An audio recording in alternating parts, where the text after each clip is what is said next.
Hello दोस्तों, मैं हूं सोनू और आप सभी का मेरे YouTube चैनल स्पेक्ट्रम स्टडी में स्वागत करता हूं।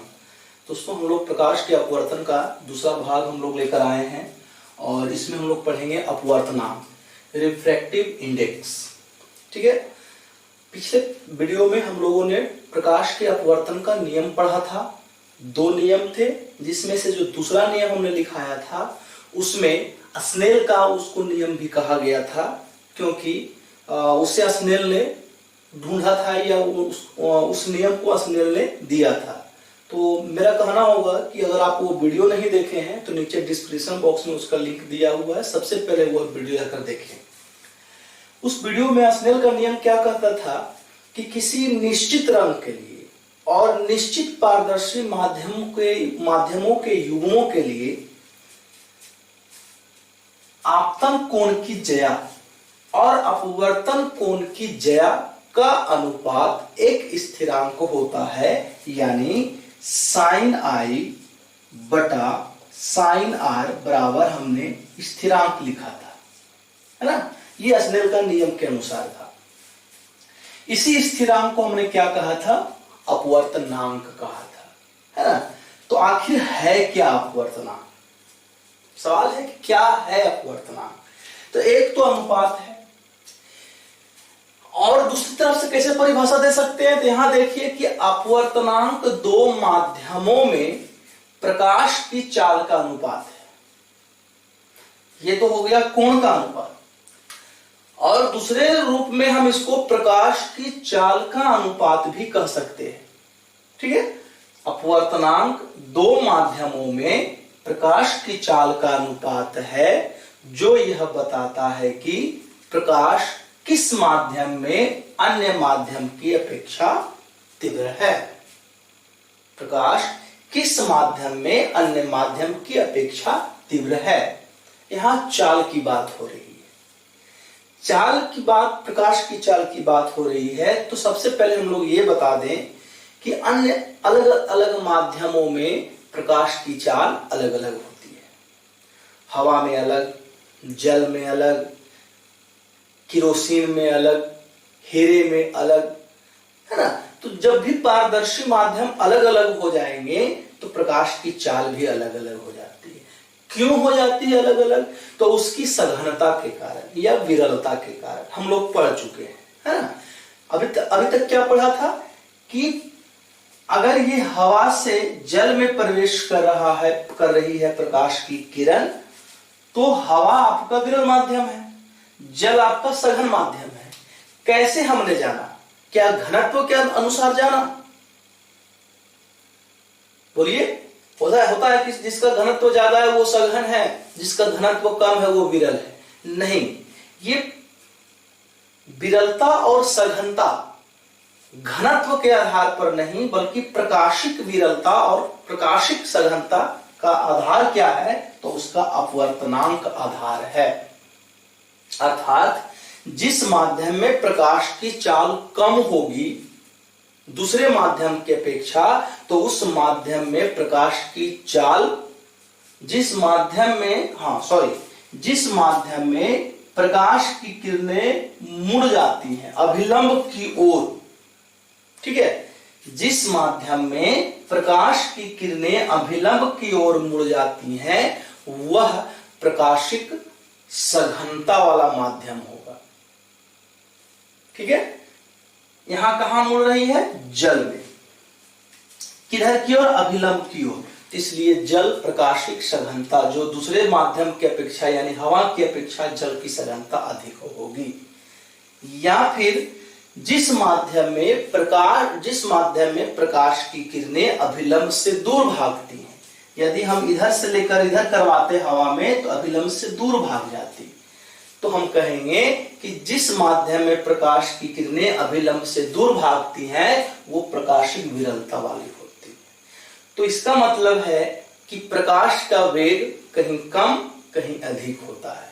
तो उसी के आधार पर अपवर्तनांक को दिया गया कि जो यह बताता है कि प्रकाश किस माध्यम में अन्य माध्यम की अपेक्षा तीव्र है।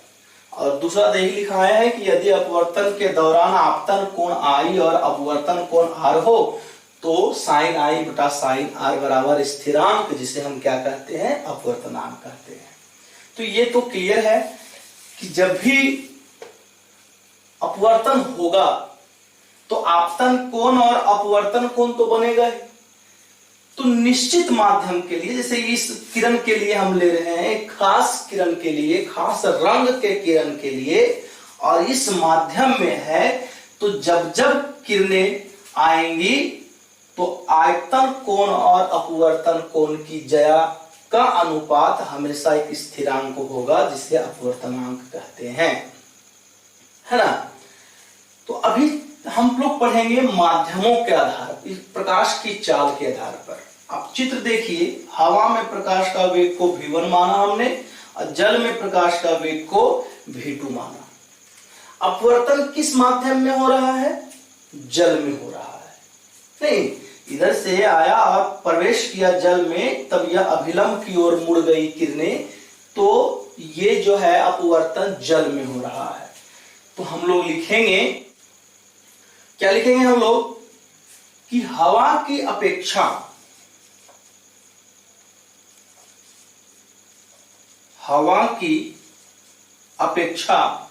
जल का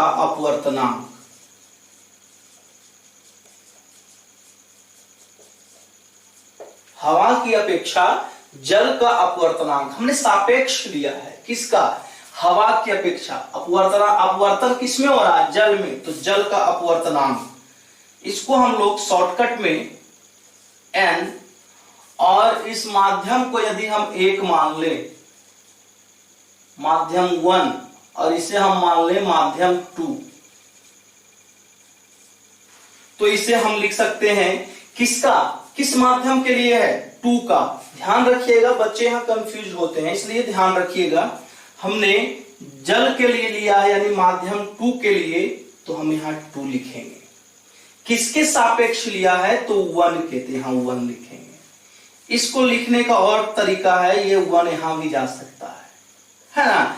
या फिर अगर इसकी बात करें तो जल में यानी वाटर का, किसकी सापेक्ष में, तो हवा का यानी एयर का, हम इस तरह से लिख सकते हैं।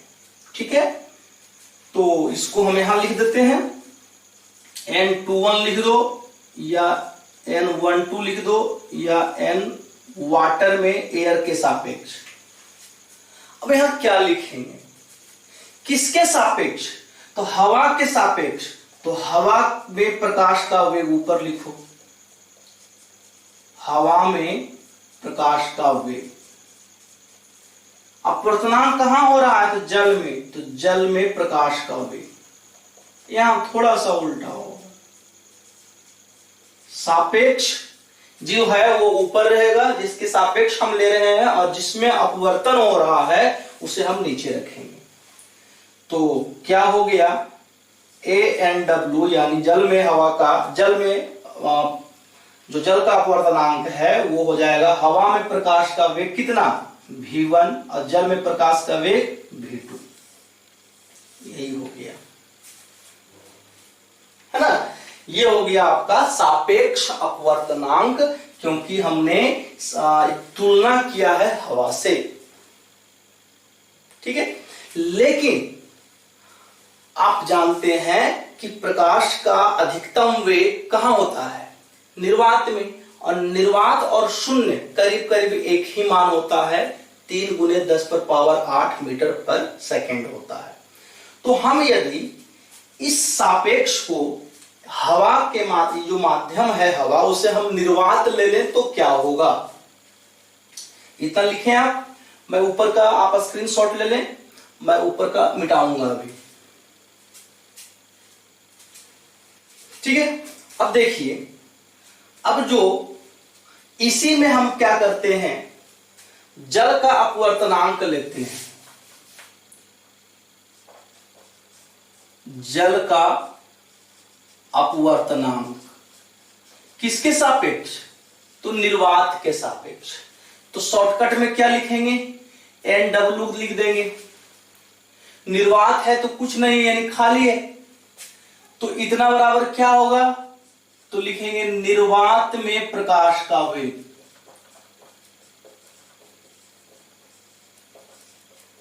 निर्वात में प्रकाश का वेग बटा किस में, तो जल में प्रकाश का वेग।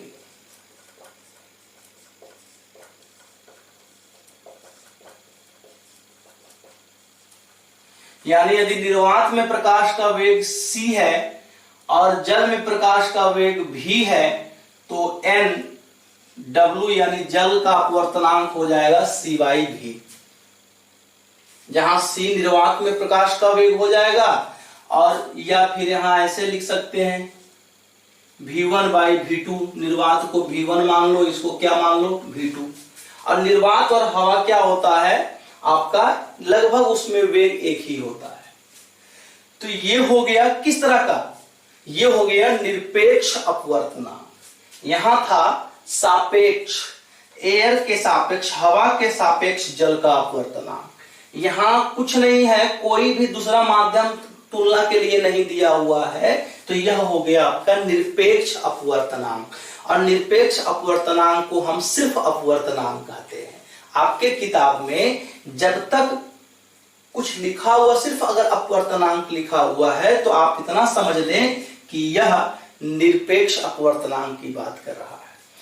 अब इससे हम कुछ भी, ये जो हम निर्वात लिए हैं, अगर आप दो माध्यम लेते हैं तो भी आपका यही आएगा। जैसे इसका एक उदाहरण दिखाता हूं मैं।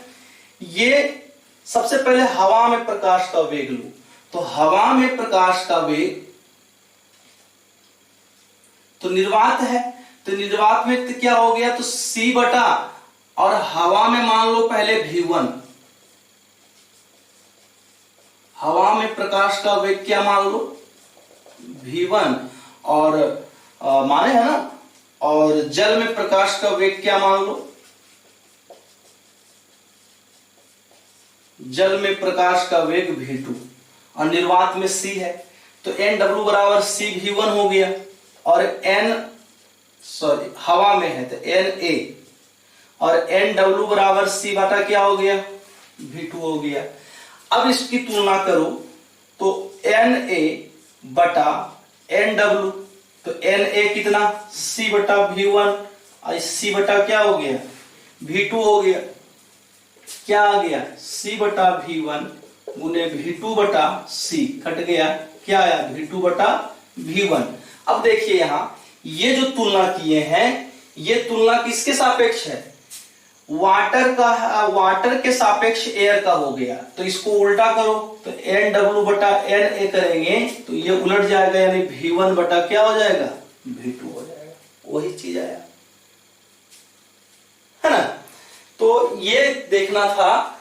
तो मेन रूप से हमारा ये है, निर्वात में जब भी किसी का अपवर्तनांक निकालें तो निर्वात में निकालें। एक प्रश्न होता है कि जल का अपवर्तनांक 1/3 है, 1.3 है, इसका क्या मतलब है ना। जल का अपवर्तनांक 1.3 है तो इसका क्या मतलब है, समझना। देखो किसका अपवर्तनांक कह रहा है, जल का, तो 1/3 लिखो, और यहां क्या लिखो, निर्वात में प्रकाश का वेग, है ना, और बटा किसका, जल में प्रकाश का वेग।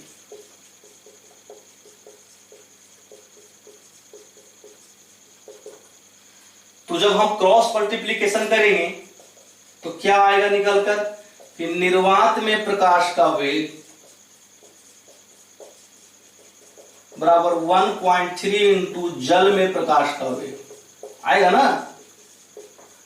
अब यहां पर पढ़ो, क्या कैसे पढ़ोगे, तो लिखेंगे जल का अपवर्तनांक 1.3 है, इसका मतलब है कि निर्वात में प्रकाश का वेग जल में प्रकाश के वेग का 1/3 गुना, 1.3 गुना है। निर्वात में प्रकाश का वेग जल में प्रकाश का वेग का 1.3 गुना है ना। तो बढ़ गया, तो बढ़ गया, इसका मतलब आप जानते ही है कि निर्वात में प्रकाश का वेग सबसे अधिक होगा, ये तो तय है, इससे अधिक और कहीं वेग हो ही नहीं सकता है। तो कितना है, तो तुलना हो रहा है, तो किससे, तो जल से, तो जल से 1.3 अधिक है। तो निर्वात में यदि 3 इंटू 10⁸ है तो जल का प्रकाश का वेग हम आराम से निकाल सकते हैं इसको हल करके, ये इधर आ जाएगा।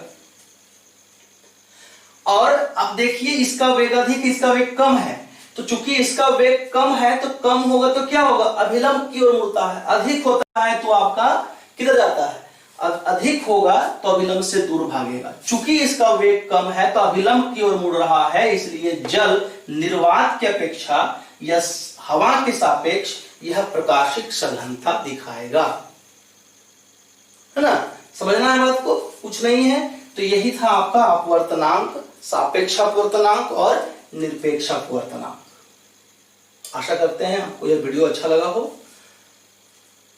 तो जल्दी से लाइक कर दो, कमेंट करो और दोस्तों को शेयर करो। चैनल पर नए हैं तो जल्दी से चैनल को सब्सक्राइब कीजिए और बेल आइकन को प्रेस कीजिए ताकि ऐसा ही वीडियो का नोटिफिकेशन सबसे पहले आपको मिलता रहे।